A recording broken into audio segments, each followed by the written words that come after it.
Hello champions, welcome you all on my YouTube channel learn with Ajay. आज हम English में कुछ इंपॉर्टेंट रूल्स लेके आए हैं जो आपके एरर डिटेक्शन में बहुत इंपॉर्टेंट रोल प्ले करेगा। जैसा कि आप लोगों को पता होगा कि एनडीए, सीडीएस, एफकैट कोई भी एग्जाम की बात हो तो बहुत ही ज़्यादा एरर डिटेक्शन के क्वेश्चन आते हैं। जैसे एनडीए सीडीएस में तो 10-10 आते हैं क्वेश्चन, ठीक है। और एसएससी में 2-3 तो प्री में आते हैं और टायर 2 में भी पूछे जाते हैं। तो आज हम सेलेक्टेड केवल रूल्स देखेंगे। हमें कोई बुक नहीं बनाना, कोई हमें ग्रंथ नहीं बनाना कि हम 500 रूल्स सिखा दें। आपको सेलेक्टेड ही कुछ रूल्स सिखाएंगे जो आपके हर बार एग्जाम में पूछे जाते हैं। तो लेट्स स्टार्ट। आज का पहला रूल क्या है? कभी भी सेंटेंस स्टार्ट हो रहा हो everyone, everybody, everything, no one, nobody, nothing, someone, somebody, something, anyone, anybody, anything, इतने वर्ड्स आपके सेंटेंस में स्टार्टिंग हो रही हो, किसी भी सेंटेंस की स्टार्टिंग यदि इन वर्ड्स से हो रही हो जो बॉक्स में मैंने लिखे हैं, तो उनके साथ हमें सिंगुलर वर्ब का यूज़ करना रहेगा और सिंगुलर प्रोनाउन, क्योंकि यहीं से डिटेक्शन पूछा जाएगा। एरर डिटेक्शन में आएगा भी एग्जाम्पल तो यहीं से पूछा जाएगा। ये वर्ड्स दिए रहेंगे आपको, कहेगा कि everybody is are ready to do his or their work. वहाँ आपको ये नहीं पूछेगा कि कौन सा यहाँ पे करेक्ट करके लिखो। करेक्ट करके तो आपको हम बताएंगे, लेकिन आपको बस पहचानना रहेगा कि कहाँ पे किस पार्ट में डिटेक्शन है, ए पार्ट में, बी पार्ट में, या सी में, या नो एरर। ठीक है, तो आज हम इन वीडियो में केवल 7 रूल्स को कवर करेंगे जो बहुत ही इंपॉर्टेंट है, और आने वाले वीडियोज में हम और रूल्स को देखेंगे। तो आज केवल 7 रूल्स को देखेंगे, ठीक है। तो मैंने क्या बताया, जो बॉक्स में जो वर्ड्स दिए हुए हैं everyone, everybody, everything, no one, nobody, nothing, someone, somebody, something, anyone, anybody, anything, ये वर्ड्स से सेंटेंस से कोई भी एक वर्ड से स्टार्ट हो रहा हो तो हम इसके साथ सिंगुलर वर्ब का यूज़ करेंगे और सिंगुलर पॉजेसिव प्रोनाउन का यूज़ करेंगे। और कभी भी सेंटेंस में हमें ये ना पता चल रहा होगा कि यहाँ मेल की बात हो रही है या फीमेल की, तब वहाँ पे हम मेल डोमिनेटेड सोसाइटी को मीन्स मेल को ज़्यादा प्रायोरिटी देंगे। Means singular possessive pronoun use करेंगे हम मेल, जैसे ही जो हाथ दिया है तो हम हिज का यूज़ करेंगे जब हमें पता न चल रहा होगा कि ये फीमेल की बात हो रही है या मेल की बात, ठीक है। Let's take one example. जैसे क्वेश्चन आया हुआ है everybody is oblique are ready to do his or their work. ये आप एक एग्जाम्पल है।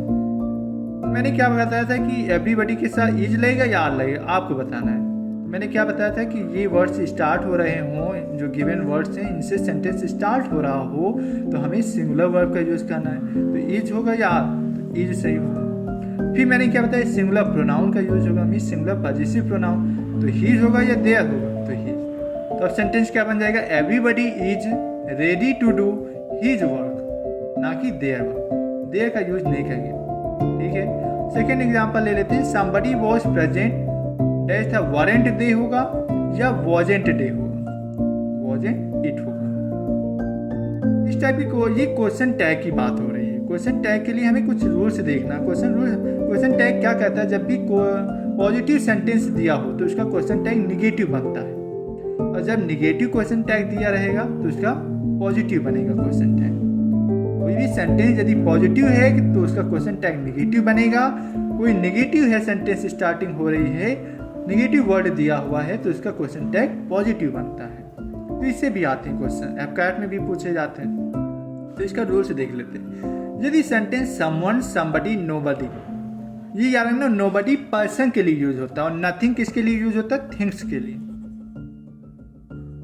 थिंग्स के लिए, ठीक है। ये भी इंपॉर्टेंट रूल है। तो मैंने क्या कहा, समवन, समबडी, नोबडी, यदि पर्सन की बात हो रही हो तो वहां प्लूरल क्वेश्चन टैग बनेगा। प्लूरल क्वेश्चन टैग में हमें दे का यूज करना रहेगा लास्ट में, ठीक है। यदि एवरीथिंग, समथिंग, नथिंग का यूज हो रहा, और ये मैंने बताया था कि नोबडी और नोबडी पर्सन्स के लिए आता है, नथिंग थिंग्स के लिए आते हैं। तो ये जो वर्ड्स हैं ये थिंग्स के लिए यूज होंगे, तो इनके लिए सिंगुलर क्वेश्चन टैग का यूज करना रहेगा, और सिंगुलर के लिए हम क्या यूज करेंगे, वहाँ पे इट का यूज। तो आप मुझे बताएं कि somebody was present, warrant they होगा या वॉजेंट इट होगा। मैंने क्या बताया, समबडी प्लूरल क्वेश्चन टैग लेता है साथ में अपने, तो यहाँ क्या हो जाएगा, वारंट दे। वॉज है, वॉज का प्लूरल वर होगा, और मैंने पॉजिटिव सेंटेंस स्टार्ट हो रहा तो इसका क्वेश्चन टैग नेगेटिव बनेगा, तो वारंट दे हो जाएगा। दे क्यों होगा, क्योंकि मैंने बताया प्लूरल क्वेश्चन टैग में क्या यूज करेंगे, दे का यूज। सिंगुलर होगा तो वहाँ का इट यूज करेंगे। तो एक और एग्जांपल ले लेते हैं, समथिंग वाज प्रेजेंट। अब समथिंग वाज प्रेजेंट मैंने क्या कहा था, समथिंग नथिंग और एवरीथिंग आए तो वो थिंग्स के लिए यूज होता है, ये दिमाग में रखना। उसका क्वेश्चन टैग क्या बनता है, सिंगुलर क्वेश्चन टैग बनता है, ये वो इट लेता है। अब हेल्पिंग वर्ब यदि वॉज होगी तो वॉज होगा, इज होगा तो इज होगा, इज एम आर होगा तो डू डज वाला लगाएंगे। ठीक है, तो यहाँ क्या है, वॉज है तो वॉज के साथ वॉजेंट और लास्ट में सिंगुलर बताया था तो इट लेगा, वॉजेंट इट। जिसे बता दे रहे हैं, एक बार फिर से रिकॉल करवा दे रहे हैं। क्वेश्चन टैग में मैंने क्या बताया कि जब भी पॉजिटिव सेंटेंस स्टार्ट हो रहा हुआ उसका क्वेश्चन टैग निगेटिव बनता है, और यदि नेगेटिव सेंटेंस दिया हुआ है उसका क्वेश्चन टैग पॉजिटिव बनता है। इसमें कंफ्यूज होते हैं बच्चे कि समवन, समबडी, नोबडी के साथ हम क्या यूज करेंगे, तो प्लूरल क्वेश्चन टैग इन 3 वर्ड्स के साथ यूज होगा। जहाँ पर्सन्स की बात होती है, पर्सन्स के लिए क्या यूज करेंगे, plural question tag. Plural question tag में प्लूरल क्या रहेगा, दे। एवरीथिंग, समथिंग, नथिंग, ये किसके लिए यूज होता है, थिंग्स के लिए मैंने बताया। तो यहाँ क्या हो जाएगा, सिंगुलर क्वेश्चन टैग बनेगा तो उसके लिए इट यूज करेंगे। मैंने एग्जांपल के लिए समथिंग वाज प्रेजेंट, समथिंग में मुझे याद आ गया कि इसका सिंगुलर क्वेश्चन टैग बनेगा, लास्ट में इट रहेगा। अब हेल्पिंग वाज है तो यहाँ वॉजेंट हो जाएगा, क्योंकि पॉजिटिव सेंटेंस है तो यहाँ क्या हो जाएगा, निगेटिव क्वेश्चन टैग हो जाएगा तो वॉजेंट इट। एक निगेटिव वाला भी ले लेते हैं, जैसे नोबडी, नोबडी पहले से निगेटिव है, ठीक है, तो इसका क्वेश्चन टैग पॉजिटिव बनेगा। तो नोबडी वाज प्रेजेंट, और मैंने बताया था नोबडी क्या लेता है, प्लूरल क्वेश्चन टैग, तो लास्ट में दे रहेगा। और वाज का क्या होगा, प्लूरल वर होगा, ठीक है, तो वर दे। आप कहोगे सर यहाँ वारंट दे क्यों नहीं हुआ, क्योंकि मैंने कहा कि negative question tag, negative sentence जब स्टार्ट हो रहे हो तो उसका क्वेश्चन टैग पॉजिटिव बनता है, ना कि निगेटिव। ठीक है, एक और एग्जांपल ले लेते हैं जिससे आपका कंफ्यूजन दूर हो जाए। Someone is waiting for you, अब देखो समवन आ गया, मैंने बताया था समवन क्या लेता है, प्लूरल क्वेश्चन टैग, पता चलेगा कि दे लगेगा। इज एम आर आ रहा है, इसका प्लूरल आर होगा, और ये सिंगुलर है, सेंटेंस सिंगुलर दिया हुआ है, पॉजिटिव सेंटेंस है तो इसका क्वेश्चन टैग निगेटिव रहेगा तो आर एंड दे। ठीक है, समवन, समबडी, नोबडी क्या लेते हैं, प्लूरल क्वेश्चन टैग, तो ये क्या हो जाएगा, aren't they. Agent, agent नहीं होगा यहाँ पे, तुमको सर यहाँ इज है तो यहाँ इज एजेंट होना चाहिए, इज नॉट नहीं होगा, क्योंकि समवन क्या लेता है, प्लूरल क्वेश्चन टैग, तो इसलिए आर एंड दे हो जाएगा। ठीक है, रूल नंबर 2 पे आते हैं। रूल नंबर 2 क्या कहता है, कभी भी सेंटेंस स्टार्ट हो रहा हो, each, every, either, neither, any, none, ये वर्ड्स दिए हैं बॉक्स में जो बहुत इंपॉर्टेंट, याद रखना, each, every, either, neither, any, none. इनके सबके साथ भी हमें सिंगुलर नाउन का यूज करना रहेगा, सिंगुलर वर्ब का यूज करना रहेगा, और सिंगुलर पजेसिव प्रोनाउन का भी यूज करना रहेगा। ठीक है, अब कुछ और इंपॉर्टेंट चीज देख लेते हैं। आइदर हमें 2 चीज के लिए बात करते हैं, 2 में से कोई एक चूज करना रहता है, नाइदर में भी 2 में से कोई एक। एनी मोर देन 2 की बात होती है, और नन ये भी मोर देन 2 की बात होती है, ये याद रखना। अब ईच और एवरी के बारे में कुछ डिफरेंस जान लेते हैं। ईच सदैव आपका, ईच और एवरी में क्या है डिफरेंस देख लेते हैं। ईच यूज होता है प्रोनाउन की तरह भी और एडजेक्टिव की तरह भी। ईच का यूज हम प्रोनाउन की तरह भी करते हैं और एडजेक्टिव की तरह भी करते हैं, लेकिन एवरी जो है वो केवल एडजेक्टिव फॉर्म में ही यूज किया जाता है, प्रोनाउन की तरह नहीं यूज किया जाता। ईच का हम यूज 2 पर्सन के लिए भी कर सकते हैं, 2 थिंग्स के लिए भी कर सकते हैं, लेकिन ईच मोर देन 2 के लिए भी यूज किया जाता है, ईच 2 के लिए भी यूज किया जाता है, मोर देन 2 के लिए भी। एवरी का यूज हम सदैव मोर देन 2 के लिए करते हैं, ये याद रखना। अभी मैंने डिफरेंस देख लिया। आइदर में क्या करना था, 2 में से कोई एक चूज करना था, नाइदर में भी 2 में से कोई एक। एनी सदैव मोर देन 2 की बात करता है, और नन भी more than 2। Each, every, either, neither, any, none, ये वर्ड्स आते हैं सेंटेंस की स्टार्टिंग हो रही इन वर्ड्स से, तो हमें सिंगुलर नाउन, सिंगुलर वर्ब और सिंगुलर प्रोनाउन का यूज करना रहेगा, ये इंपॉर्टेंट है। एग्जांपल ले लेते हैं, जैसे मैंने बोला ईच गर्ल होगा या गर्ल्स होगा, वॉज या वर होगा प्रेजेंट। अब मैंने कहा था कि सिंगुलर नाउन होगा, तो यहाँ गर्ल्स होगा या गर्ल, तो गर्ल्स प्लूरल बन जाएगा, तो ये नहीं होगा, तो क्या होगा, ईच गर्ल। फिर मैंने कहा था सिंगुलर वर्ब होगा, तो वॉज होगा वर, तो वॉज होगा, वर नहीं होगा, तो क्या सेंटेंस बन जाएगा, each girl was present. Each यहाँ पे किस तरह यूज हो रहा है, एज अ एडजेक्टिव। ठीक है, ईच गर्ल वॉज प्रेजेंट। अब देखो, every class is oblique are ready to attend this seminar. मैंने कहा था ईच हो, एवरी हो, आइदर हो, नाइदर हो, एनी हो, नन हो, सेंटेंस में आ रहे हैं, ये वर्ड्स, उसमें से कोई एक वर्ड्स आ रहा है तो उसके साथ हमें सिंगुलर नाउन का यूज़ करना रहेगा और सिंगुलर वर्ब। यहाँ देखो क्लासेस नहीं लिखा था, क्लास ही लिखा, तो हम सेकेंड पार्ट में आते हैं, कहाँ पे एरर दिया हुआ है, इज होगा आर होगा, तो मैंने कहा था सिंगुलर वर्ब इज होगा। ठीक है, तो every class is ready to attend this seminar. Third example क्या है, ईच स्टूडेंट या students wishes to complete his or her their work on time.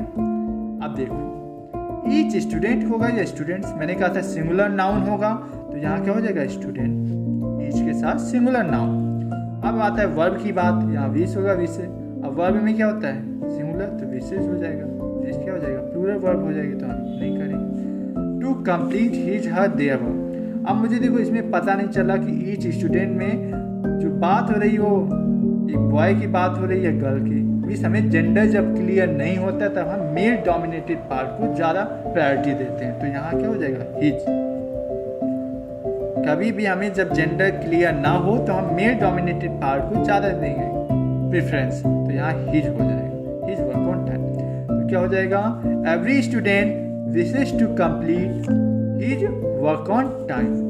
ये आपका रूल नंबर 2 था। इसी से रिलेटेड एक और रूल आता है जहाँ पे प्रीपोजिशन यूज किया रहता है। तो रूल नंबर 3 क्या कहता है, जब भी प्रीपोजिशन ऑफ यूज हुआ हो, ईच के बाद कभी भी ऑफ यूज हुआ हो तो उसके साथ क्या करेंगे, each one, neither, either, one, none, any. ये वर्ड की लिस्ट है। यहाँ पे एवरी क्यों नहीं आया, क्योंकि मैंने बताया था कि एवरी का यूज एडजेक्टिव फॉर्म में किया जाता है, ना कि प्रोनाउन।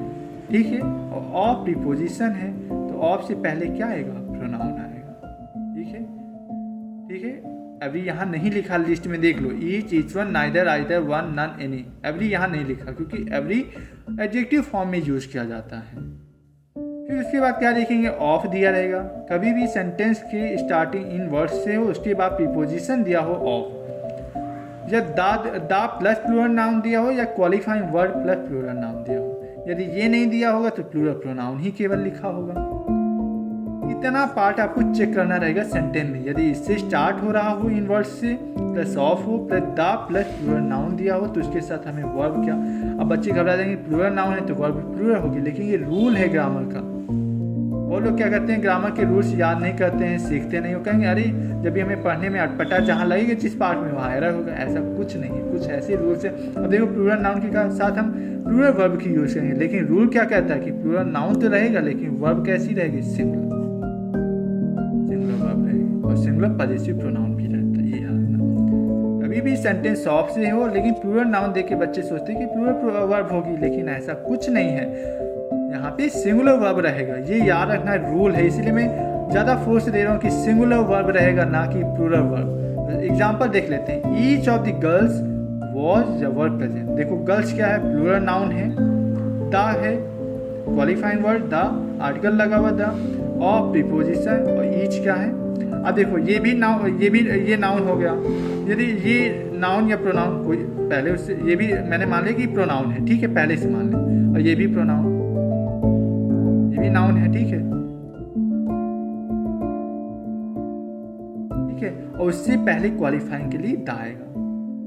ईच ऑफ द, ये, और मैंने क्या कहा था, ईच क्या है, एडजेक्टिव फॉर्म में भी यूज होता है और प्रोनाउन के फॉर्म में।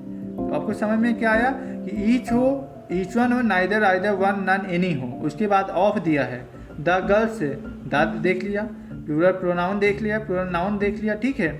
अब वॉज होगा, वर होगा, तो आपको पता है कि सिंगुलर वर्ब होगा, तो वॉज प्रेजेंट, ठीक है। सेकेंड रूल पे आते हैं, सेकेंड एग्जाम्पल देते हैं, none of the two students did the work. अब देखो मैंने क्या बताया था कि नन किसके लिए यूज होता है, मोर देन टू, और यहाँ किसकी बात हो रही है, दो ही स्टूडेंट की, तो क्या हो जाएगा, नाइदर हो जाएगा, क्योंकि निगेटिव लेना है वर्ड, तो नाइदर। हम आइदर भी यूज कर सकते थे, लेकिन यहाँ पहले से नन दिया, तो नन की जगह हम नाइदर का यूज करेंगे, ठीक है। तो neither of the two students आया, देखो पहले से नाउन कैसा है, प्लूरल दिया हो, नहीं दिया होगा तो वहाँ एरर होगा, जिस पार्ट में नहीं दिया होगा तो यहाँ उसको करेक्ट कर लेंगे। लेकिन हमें एग्जाम में केवल पार्ट बताना था कि इस पार्ट में एरर है, हमें करेक्ट करना नहीं रहता। तो none of the two student did the work, ये सेंटेंस दिया हुआ था, लेकिन यहाँ क्या होगा, neither of the two students did the work, क्योंकि नन किसके लिए यूज होता है, मोर देन टू, ठीक है। फिर थर्ड एग्जाम्पल क्या है, each one of them were wearing a face mask for protection. मैंने क्या कहा था, ईच वन आ गया, फिर ऑफ प्रीपोजिशन आया, देम क्या है, प्लूरल प्रोनाउन है। अब यहाँ वॉज होगा वर होगा तो बच्चे लगा के आएंगे वर, लेकिन यहाँ सिंगुलर वर्ब का यूज होगा तो वॉज होगा, वर का यूज नहीं होगा। फोर्थ एग्जाम्पल मैं देख रहा हूँ, any of the 2 students will complete this project. मैंने क्या कहा था, एनी किसके लिए यूज होता है, मोर देन 2 के लिए, लेकिन यहाँ 2 ही की बात की जाए तो यहाँ पे आइदर का यूज होगा। जहाँ निगेटिव पहले से दिया था इसलिए नाइदर, लेकिन यहाँ पे तो कोई निगेटिव वर्ड नहीं दिया हुआ तो इसलिए हम आइदर का यूज करेंगे। ठीक है। रूल नंबर 4 क्या कहता है कि कभी भी सेंटेंस स्टार्ट हो रहा हो आइदर, नाइदर, नॉट, फिर उसके बाद क्या दिया रहेगा, फर्स्ट सब्जेक्ट दिया रहेगा। आइदर के साथ और का यूज करते हैं, आइदर के साथ और का यूज करेंगे, नाइदर के साथ नॉर का यूज करेंगे और नॉट ओनली के साथ बट ऑल्सो। इसके बाद सेकेंड सब्जेक्ट दिया रहेगा। इसमें क्या कहना रहता है कि जो वर्ब लगती है आपकी सेकेंड सब्जेक्ट के अकॉर्डिंग लगेगी, सेकेंड सब्जेक्ट के अकॉर्डिंग लगेगी। यदि सेकेंड सब्जेक्ट सिंगुलर होगा तो वर्ब सिंगुलर होगा, वर्ब सिंगुलर होगी। यदि सेकेंड सब्जेक्ट प्लूरल कह रहा होगा तो वर्ब प्लूरल रहेगी। तो मैंने क्या सीखा, आइदर, नाइदर, नॉट ओनली के साथ या तो पार्ट यहाँ एरर देगा तो आइदर के साथ सदैव और का यूज होता है, नाइदर के साथ नॉर, नॉट ओनली के साथ बट ऑल्सो। सेकेंड पार्ट में एरर कहाँ देगा, फर्स्ट सब्जेक्ट और 2 सब्जेक्ट दे रहे हैं, लेकिन यहाँ पे वर्ब जो यूज होती है वो सेकेंड सब्जेक्ट के अकॉर्डिंग, लेकिन जो सेंटेंस दिया रहेगा आपके एग्जाम में फर्स्ट सब्जेक्ट के अकॉर्डिंग यूज किया रहेगा, तो हमें पता रहेगा कि सेकेंड सब्जेक्ट के अकॉर्डिंग लगता है। यदि नहीं दिया हुआ तो उस पार्ट में एरर रहेगा। तो एग्जाम्पल देख लेते हैं।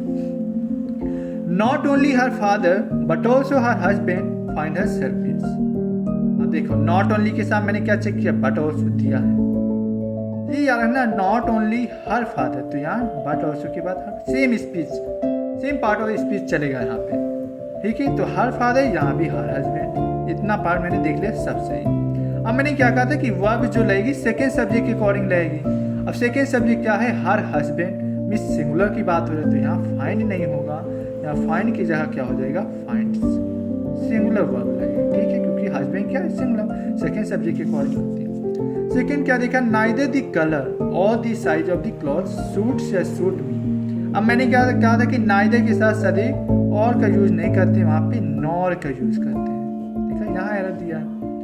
अब देखो वर्ब कैसी लगेगी, देखो साइज ऑफ द क्लॉथ्स, तो यहाँ क्या हो जाएगा, सिंगुलर वर्ब, एक ही साइज की बात हो रही है ना, तो यहाँ क्या हो जाएगा, सूट्स। ठीक है। थर्ड क्वेश्चन क्या लिया, either our families or our friends know that we are getting married, either our families or our friends know that we are getting married। मैंने कहा था कि सेकंड सब्जेक्ट के अकॉर्डिंग वर्ब लगती है, मैंने देखा आइदर के साथ और लगा, ये सही है। अब सेकंड पार्ट मैंने देखा कि सेकंड सब्जेक्ट के अकॉर्डिंग वर्ब होनी चाहिए। अब our फ्रेंड्स क्या है, प्लूरल की बात हो रही है तो यहाँ नोज नहीं होगा, यहाँ नो होगा। इतना समझ में आया। रूल नंबर 4 हो गया। अब रूल नंबर 5 पे आते हैं। रूल नंबर 5 क्या कहता है, इसी का अपोजिट होता है। वहाँ पे सेकेंड सब्जेक्ट के अकॉर्डिंग वर्ब लेता था, यहाँ पे फर्स्ट सब्जेक्ट के अकॉर्डिंग वर्ब लेगा। कौन कौन से वर्ड्स दिए रहेंगे, with, together with, as well as, along with, besides, in addition to, accompanied by, unlike, like, in addition to और एज सो ऑन। ऐसे वर्ड्स दिए हुए हैं तो हमें क्या चेक करना रहेगा, वर्ब। फर्स्ट सब्जेक्ट रहेगा, फिर उसके बाद ये वर्ड में से कोई एक वर्ड लिखा रहेगा, उसके बाद सेकेंड सब्जेक्ट। तो इसमें वर्ब जो लगती है वो फर्स्ट सब्जेक्ट के अकॉर्डिंग लगती है। एक और मैं बता देना इंपॉर्टेंट कि अकम्पनी के साथ प्रीपोजिशन बाई का यूज करते हैं, इन एडिशन के बाद टू का, अलॉन्ग के साथ विथ का, ये कुछ और इम्पोर्टेंट, टुगेदर के साथ भी विथ का यूज करते हैं। ये वर्ड से दिए हुए हैं तो इसमें वर्ब जो लगती है, जो आपकी क्रिया लगेगी वो फर्स्ट सब्जेक्ट के अकॉर्डिंग लगेगी। एग्जाम्पल ले लेते हैं, जैसे दिया my brother along with his friends are going on a tour. हमने कहा हिज फ्रेंड्स है, प्लूरल है तो प्लूरल वर्ब भी होगी, नहीं ऐसा रूल नहीं है। रूल क्या कहता है, फर्स्ट सब्जेक्ट के अकॉर्डिंग रहेगा, लेकिन जब बीच में वर्ड दिए हो along with, together with, in addition to, as so on. मैंने देख लिया अलॉन्ग विथ है, माई ब्रदर सिंगुलर की बात हो रही तो यहाँ आर नहीं होगा, यहाँ पे इज होगा। ठीक है, तो क्या हो जाएगा sentence, my brother along with his friends is going on a tour. ठीक है, I as well as my friend, I as well as my friend are oblique am enjoying ourselves at the college annual function। अब मुझे पता कि इसमें as well as आ गया, sentence क्या आ गया, एज वेल एज। देखो इस लिस्ट में दिया हुआ थर्ड नंबर पे, मैंने देखा एज वेल एज आ गया तो इसके साथ क्या होगा, फर्स्ट सब्जेक्ट के अकॉर्डिंग वर्ब लेगा। आई के साथ वर्ब क्या लगेगी, एम। ठीक है ना, कि आज। थर्ड एग्जाम्पल क्या लेते हैं, my sons unlike my daughter, my sons unlike my daughter want to become astronauts. अब माई सन्स अनलाइक आ गया, अनलाइक भी देखो इसमें दिया हुआ वर्ड। तो my sons unlike my daughter want to become astronaut होगा या वॉन्ट्स टू बिकम एस्ट्रोनॉट। मैंने देखा सन्स की बात हो रही तो यहाँ पे वॉन्ट नहीं होगा। My sons unlike my daughter wants to become astronaut, तो क्या हो जाएगा, ये वॉन्ट्स हो जाएगा। Ram in addition to his brother सीजार गोइंग टू द मॉल। अब देखो, Ram in addition to his brother is are going to the mall. अब देखो इन एडिशन टू भी आया हुआ है, देखो ये दिया हुआ वर्ड। राम क्या है, सिंगुलर, तो वर्ब कैसी होगी, सिंगुलर। यहाँ देखो माई सन से, तो यहाँ वांट सही है। My sons unlike my daughter want to become astronaut. मेरे बेटे उसमें मेड, unlike my daughter want to become, यहाँ वांट्स होगा। रूल नंबर 6 क्या कहता है कि बोथ दो तरह यूज किया जाता है। बोथ एज ए कंजक्शन भी यूज होता है और both adjective as well as pronoun भी यूज होता है। ये याद रखना कि बोथ जब एडजेक्टिव प्रोनाउन की तरह यूज होगा तो पॉजिटिव सेंटेंसेज में ही यूज होगा, और जब कंजक्शन की तरह यूज होगा तो वहाँ बोथ के साथ क्या लेता है, कंजक्शन एंड। बोथ के साथ कंजक्शन एंड का यूज होता है, ना कि एज वेल एज। सेंटेंसेज में एज वेल एज दिया रहेगा। तो एग्जाम्पल देखते क्या है, both the students as well as the teacher attended the meeting. अब देखो एज वेल एज आ गया, मैंने क्या कहा था कि ये कंजक्शन की तरह, कंजक्शन कौन सा यूज करेंगे, एंड का यूज, ठीक है।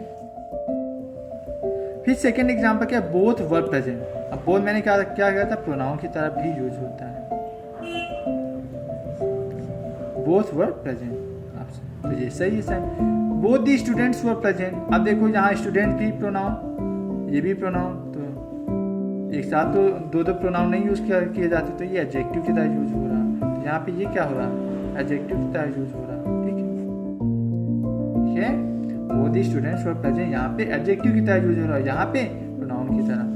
Both Karan as well as Arjun are playing cricket as well as नहीं यूज होता है, बोथ के साथ सदैव कंजक्शन एंड का यूज होता है, ठीक है। रूल नंबर 6 सिंपल था। रूल नंबर 7 बहुत ही इंपॉर्टेंट रूल है, जहाँ पे बच्चों को बहुत कंफ्यूजन होती है। Until unless if whether time, कहाँ पे इन वर्ड्स का यूज करते हैं। अनटिल और अनलेस पहले से नेगेटिव वर्ड होते हैं, तो इनके साथ कभी भी सेंटेंस में यदि नॉट दिया है स्टार्टिंग विद नॉट, अनटिल के बाद तुरंत नॉट का यूज आ रहा है, तो सेंटेंस रॉन्ग हो जाएगा, क्योंकि अनटिल अनलेस नॉट नहीं लेते, क्योंकि वो पहले से नेगेटिव वर्ड्स हैं। अनटिल का यूज हम preposition as well as conjunction दोनों तरह यूज करते हैं, लेकिन अनलेस केवल कंजक्शन की तरह यूज होता है, ठीक है। अनलेस जो है सदैव कंजक्शन की तरह यूज होता है। तो पहले अनलेस और अनटिल की बात करते हैं। अनटिल की बात कब की जाती है, जब टाइम, अनटिल का यूज कब करेंगे, जहाँ टाइम दिया रहे और जहाँ कंडीशन दिया रहेगा वहाँ पे अनलेस का यूज करते हैं। अनलेस का एक और इम्पॉर्टेंट रूल है, अनलेस जब यूज होगा तो पहला पार्ट उसका पॉजिटिव रहेगा और सेकेंड पार्ट जो उसका सेंटेंस का रहेगा वो निगेटिव रहेगा, ये याद रखना। अनटिल टाइम के लिए यूज होता है, अनलेस कंडीशन के लिए यूज होता है। एग्जाम्पल देखते हैं, I will wait until Monday, अब I will wait until he comes, और unless he works he will not succeed. ये 3 एग्जाम्पल हैं। अब तीनों में हम डिफरेंस देखते हैं। यहाँ पे देखो I will wait until Monday, यहाँ पे एक ही सब्जेक्ट है, एक ही वर्ब है, तो यहाँ पे अंटिल कैसा यूज हो रहा है, एज ए प्रीपोजिशन, ठीक है। और सेकेंड पार्ट में देखो I will wait until he comes, he comes, he क्या है, सब्जेक्ट है, ये कम्स, ये भी ये वर्ब हो गया, तो ये क्लॉज हो गया, ये क्लॉज हो गया, ये क्लॉज 2 हो गया, और आई विल, इसमें ये आई सब्जेक्ट है, विल क्या वर्ब, तो ये क्लॉज 2। 2 क्लॉज मिलके यहाँ 2 क्लॉज है, तो ये यहाँ पे अंटिल जो यूज हो रहा है वो एज ए कंजक्शन यूज हो रहा है, ना कि प्रीपोजिशन। तो मैंने क्या बताया था कि अंटिल का यूज हम प्रीपोजिशन की तरह भी करते हैं और अंटिल का यूज एज ए कंजक्शन भी करते हैं। थर्ड मैंने क्या बताया था कि अनलेस कंडीशनल सेंटेंसेस में ही यूज होते हैं। अनलेस का यूज कंडीशनल सेंटेंसेस के लिए किया जाता है और अनलेस अंटिल का यूज टाइम के लिए किया जाता है। क्या बताएं, अंटिल का यूज टाइम के लिए, अनलेस कंडीशनल सेंटेंसेस के लिए use. Unless he works he will, unless he works hard he will not succeed. मैंने कंडीशन बता दी कि जब तक वो मेहनत नहीं करेगा hard he will not succeed, जब तक को। तो अनलेस पहले से निगेटिव, देखो यहाँ एक पॉजिटिव पार्ट दिया हुआ सेंटेंस और ये दूसरा देखो निगेटिव।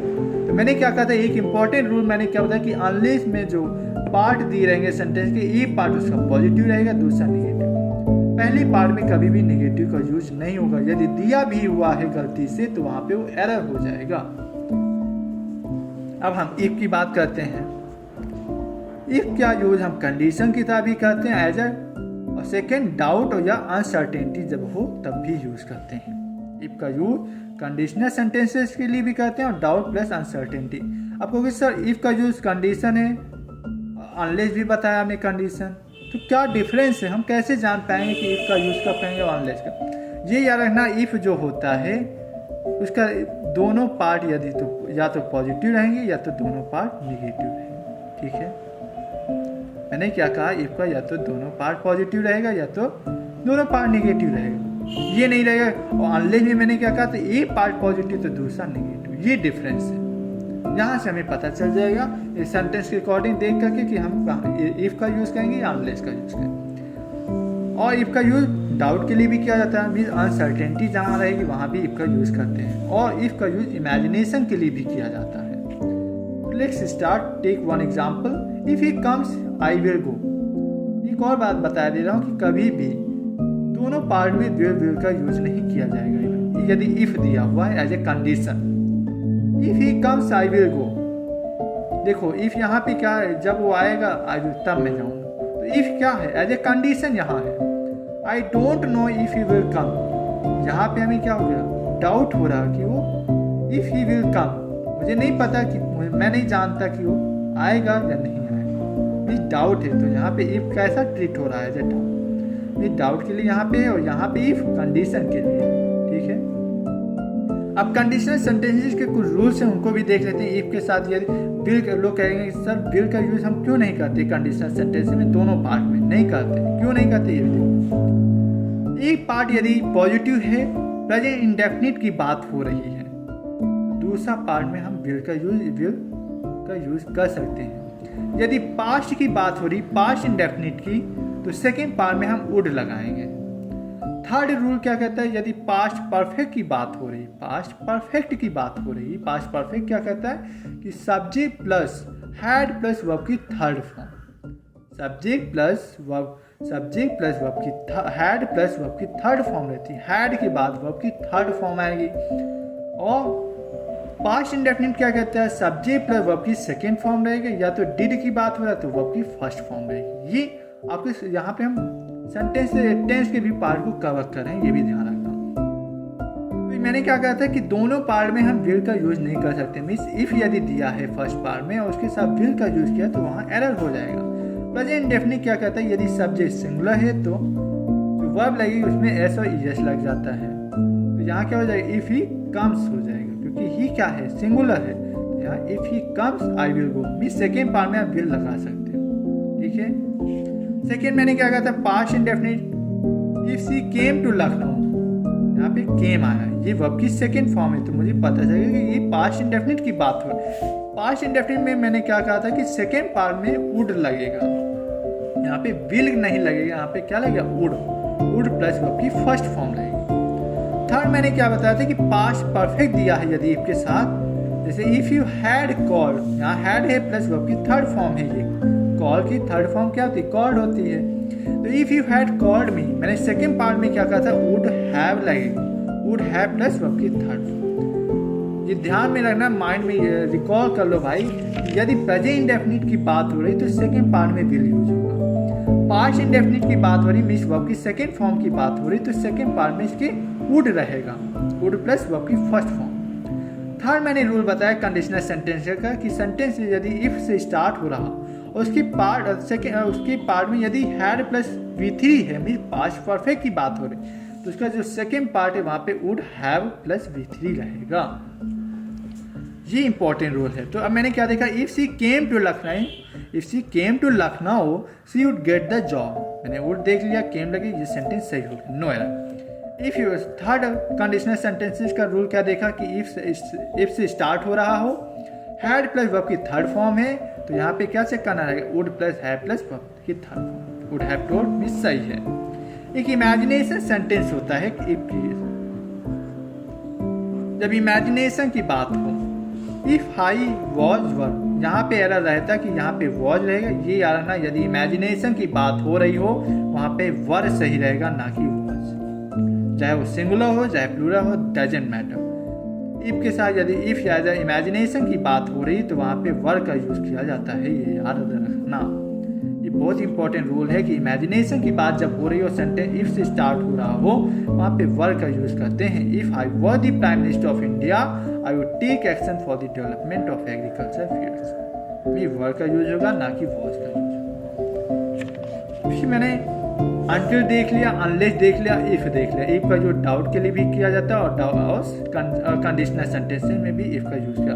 कंडीशनल सेंटेंस में मैंने 3 रूल्स देखा कि प्रेजेंट इंडेफिनिट हो रहा, क्योंकि दोनों पार्ट में हम विल का यूज नहीं कर सकते, तो क्या करेंगे, तो प्रेजेंट इंडेफिनिट एक पार्ट को बनाएंगे और सेकेंड पार्ट में हम विल का यूज करेंगे। यदि पास्ट इंडेफिनिट है तो मीन्स सेकेंड पार्ट में वुड रहेगा, थर्ड पास्ट परफेक्ट है तो थर्ड में इसके सेकेंड पार्ट में भी वुड हैव रहेगा। ठीक है, इमेजिनेशन की बात हो रही तो वहाँ पे वर का यूज करेंगे, ये याद रखना। और मैंने क्या देखा, इफ क्या है, इफ या तो दोनों पार्ट में पॉजिटिव रहेगा, जैसे if he comes I will गो, दोनों पार्ट पॉजिटिव है।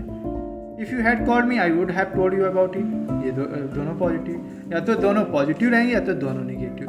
अब देख लेते हैं वेदर की बात। देखो ये वेदर मतलब क्या होता है, मौसम होता है ये वेदर, और ये वेदर डाउट के लिए यूज किया जाता है। देख लो ये मौसम की बात हो रही है, ये दूसरा है, ये वेदर जो ये डाउट के लिए यूज किया जाता है सेंटेंस में, ठीक है।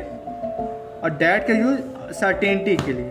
अब आपको और कंफ्यूजन होगी कि इफ का यूज भी डाउट के लिए और वेदर का भी यूज डाउट के लिए। अब ये और मैंने क्या बताया कि वेदर का यूज भी डाउट के लिए भी सही रहता है, इफ का भी डाउट के लिए, लेकिन वेदर के साथ हम और लगा सकते हैं। यदि सेकेंड पार्ट में और दिया रहेगा तो और सही हो जाएगा, लेकिन इफ के साथ हम और नहीं लगा। जैसे एग्जाम्पल मैंने क्या लिया, आई don't know if oblique whether he will come or not, और लगा हुआ। अब मुझे पता है कि इफ का भी जो डाउट के लिए भी, वेदर का भी। अब इसमें क्या टिक करें, तो मैंने क्या कहा था कि वेदर के साथ और सही हो सकता है लेकिन इफ के साथ नहीं सही होगा, मीन्स यहाँ पे इफ नहीं लगेगा, ठीक है। एक क्वेश्चन मैंने क्या देखा, आई डोंट नो इफ या ऑब्लिक वेदर ही विल कम, यहाँ पे मैंने क्या कहा था इफ का भी डाउट के लिए, वेदर का भी यूज डाउट के लिए। तो ये दोनों पार्ट्स हैं, दोनों का यूज कर सकते हैं, इफ का भी और वेदर का। एक और ले लेते हैं example, if oblique unless he doesn't work he will not succeed. एक बात मैंने और बताई थी, अनलेस का यूज कंडीशनर के लिए किया जाता है और इफ का यूज डाउट और कंडीशन दोनों के लिए। यहाँ कंडीशन की तरह ट्रीट हो रहा है इफ का भी और अनलेस का भी। अब मैंने और बताया था कि अनलेस का एक पार्ट पॉजिटिव रहेगा, दूसरा पार्ट निगेटिव रहेगा, लेकिन यहाँ सेंटेंस में दोनों पार्ट निगेटिव दिए हुए हैं। और मैंने क्या कहा था, इफ का यूज दोनों पार्ट या तो निगेटिव रहेगा या तो दोनों पार्ट पॉजिटिव रहेगा, मीन्स यहाँ पे इफ सही रहेगा ना कि अनलेस, ठीक है। एक और एग्जांपल ले लेते हैं, I have few doubts that whether he will come, और I have a few doubts that whether, that का यूज होगा या वेदर ही विल कम। इसके लिए एक इंपॉर्टेंट रूल है कि फ्यू लिटिल आ फ्यू आ लिटिल, पहले इन वर्ड्स को मीनिंग जाने की क्या होता है। जब भी फ्यू और लिटिल की बात हो रही तो ये नेग्लिजिबल मीन ना के बराबर, कोई भी चीज़ ना के बराबर हो तो वहाँ पे फ्यू और लिटिल का यूज होता है। आ फ्यू आ लिटिल मीन्स एटलीस्ट समथिंग में कुछ, समथिंग कुछ है, ठीक है। यहाँ पे क्या, आई हैव फ्यू डाउट, यहाँ पे आ फ्यू नहीं है, फ्यू है, मतलब नेग्लिजिबल की बात हो रही, मीन्स नहीं है, मीन्स समझो कुछ नहीं है। आई have few doubts that oblique whether he will कम। अब यहाँ पे वेदर से होगा दैट, और मैंने क्या कहा था कि वेदर का यूज किया जाता है डाउट के लिए और दैट का यूज किया जाता है सर्टेनिटी के लिए, जहाँ भी आप श्योर हो। मैंने क्या बताया, फ्यू यूज हुआ, फ्यू डाउट्स, ये पता कि ये श्योरिटी है यहाँ पे डैट का यूज होगा ना कि वेदर का। आप ही मैंने बताया कि एटलीस्ट समथिंग कुछ डाउट है, और पहले से आगे डाउट लिखा हुआ, तो आई have a few doubts that whether he will come, he will कम, तो यहाँ पे डैट का यूज नहीं होगा क्योंकि आप ही मतलब कुछ डाउट है, और डाउट के यूज सभी वेदर का यूज किया जाता है, तो ये सही क्या हो जाएगा। ये आपके 7वां रूल है इसका। इससे रिलेटेड और एक नोट डाल के लिख लो, क्योंकि ये मेंस में आया हुआ क्वेश्चन था कि I don't know that if he will complete the work on time, I know that if he helps me I will be able to do the work. अब कुछ स्टूडेंट को कंफ्यूजन रहेगा कि सर दैट भी दिया हुआ है, if भी दिया है। इफ का यूज होता है कंडीशन की तभी, डाउट के लिए, दैट के लिए, श्योरिटी के लिए। अब दोनों सेंटेंस में आ नहीं सकती, मैक्सिमम बच्चे यही कहेंगे, लेकिन कब आ सकती ये देखेंगे हम। जब इफ के साथ कंडीशन दिया हो, ठीक है, इफ यदि कंडीशन की तरह ट्रीट हो रहा हो तो उसके साथ हम दैट और इफ दोनों यूज कर सकते हैं। यदि इफ का जो डाउट है और दैट श्योरिटी दिखा रहा हो तब सेंटेंस में दोनों पार्ट यूज नहीं होंगे, दैट इफ का यूज नहीं होगा। तो अब देखते हैं, आई don't know that if he will complete the work on time. अब देखो यहाँ पे डाउट हो रहा है, इफ एज ए डाउट की तरह यूज हो रहा है, दैट श्योरिटी मीन यहाँ पे ये दैट इफ गलत हो जाएगा। तो ये क्या हो जाएगा, आई don't know if he will complete the work on time. यहाँ पे दैट का यूज नहीं होगा।